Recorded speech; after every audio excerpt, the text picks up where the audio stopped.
studio.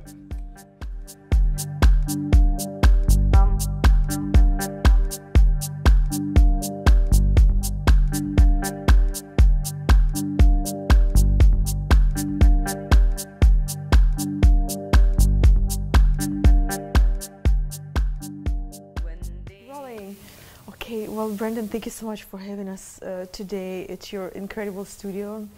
I wanted to probably start talking about this particular space and how did you choose that and how does the space inspire your work, and maybe there's some mental trick that you use to be more motivated in your space, in your studio.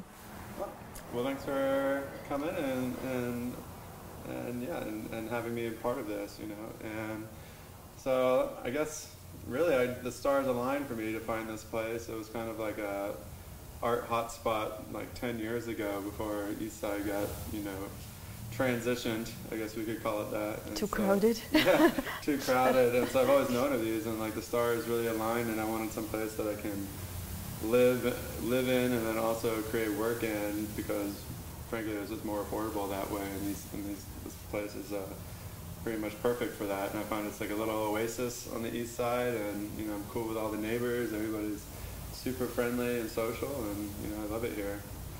And I guess my secret is really just to live where you work, because then you're always working, essentially.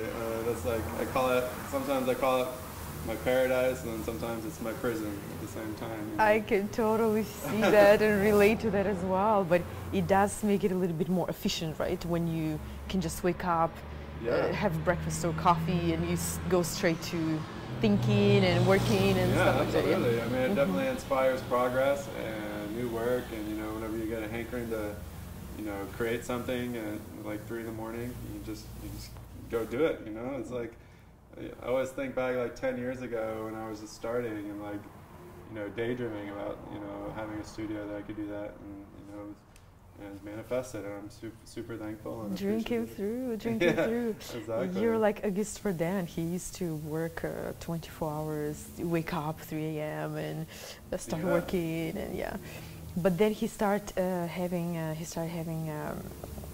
Sue masters, people who would assist him. Are you thinking about that at all? Having like an assistant? I mean, it definitely sounds nice to disperse the load a little bit. And obviously, I think all great artists will have assistants at some point, you know, because I've had to acknowledge that I can't do everything myself, you know, and so. Yeah, it looks like you have a lot of work and a lot of work in progress, so I can imagine the load of work that you. Yeah, so I'd love to have an assistant someday. Just gotta wait for like the right timing or the right project and whatnot, and so go from there. Okay. So speaking of creating art yourself, I know it's hard. Why I'm asking, because it's hard sometimes to let it go. You want to be in control, in full control of your creation. It's hard to tell someone, okay, this is how you do it, and do it, right? You have to teach, etc. So what is the best part of being an artist? What do you feel the best about it? My favorite part about being an artist is just, you know, the ability to create something new that's never been created before. You know, I think being an artist is the best and most important job in the world, because we're really like facilitating this, you know, we're letting like this work create itself from like the 3D plane, from our subconscious, you know. It's kind of like it's like a psychological release for humans to create art and to create and bring it out into this world. And so I think that is what inspires me most. That's awesome. Yeah. Well, you are truly very original. This is why I can definitely understand what you mean by creating something new that has never been done before. It's true. I haven't seen anything like your art. You know? Thanks. That's always a good compliment. That's the best compliment I guess any artist can have. This is what you're looking for. Sure. Okay, and tell us, what is the hardest part about being an artist? Well, there's a lot. You know, there's always give and take, and the grass is always greener no matter what you're doing. But I feel like the hardest part in general of being an artist is just kind of like the hustle of society, you know, making a living as an artist and figuring out the business of art, and, you know, getting your pieces out there, making enough pieces to disperse amongst people that you could see it, you know. And so Yeah, I mean, being not only an artist but entrepreneur at the same time, right? Playing all the roles is all pretty the hats. difficult, you know. So, I mean, I daydream about a society that, you know, doesn't, you know, money isn't a thing, and so we can just create at will with love and compassion, you know. So. Well, I heard, I listened to this podcast. I think his name is James Brown. He's talking about, or Jeff Brown. He's talking about the society they try to shape right now using artificial intelligence and a cryptocurrency as a payment.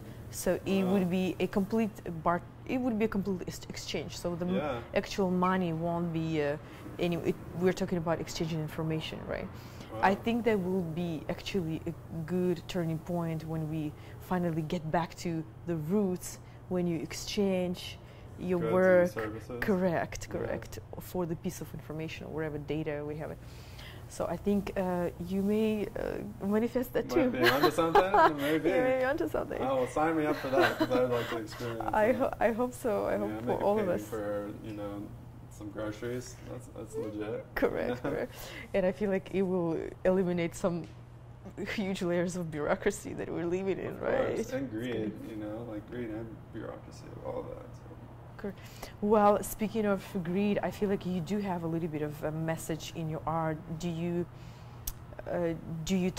try to portray that message to the society through your art? Is there a meaning behind it? And yeah, definitely. I think, you know, with every new piece kind of becomes a new meaning in a lot of ways. Like, I think a lot of my animal pieces, I like to simplify down and create symbols of them, so they stand for what that animal really represents, rather than just the physical animal in itself. You know, like the whales are, you know, a symbol of wisdom and patience, and that's something that's always really resonated with me, and that was the thing that started this whole career, essentially. So I think it's really important to have an underlying message to whatever you create, because then that it creates a purpose for that work.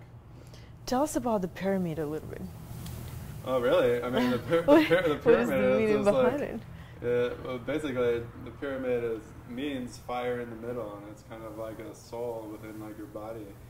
And I think that, first of all, I think that it's a shame that society hasn't devoted more resources to really studying and understanding what. Yeah, we don't know. We have a very false information about pyramids. They say that those are tombs, and those are not tombs at all, and we have a wrong information about pyramids, and it is really shameful. I agree.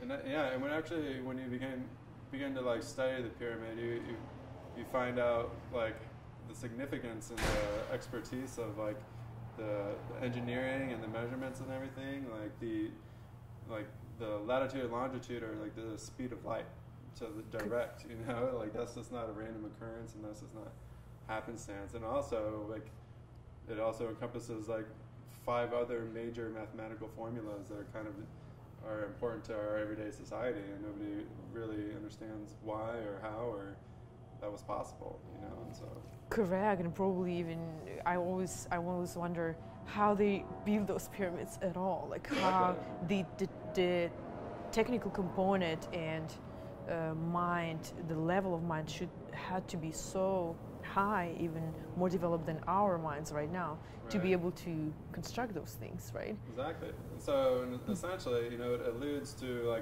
past that was more, you know, capable and intelligent than we are now, and the fact that we can't even understand it to this day is even adds validity to that. You know? Correct. So it's pretty mind-blowing. It is mind-blowing. I think it's cool, and I'm kind of obsessed with them. So. I'm a little bit obsessed too. I hope we will have a chance in our lifetime to go and experience a little bit and discover a little more, you know. Yeah, that would be a dream. That would be fantastic. Yeah. Well, let's manifest it too. All right. Do it.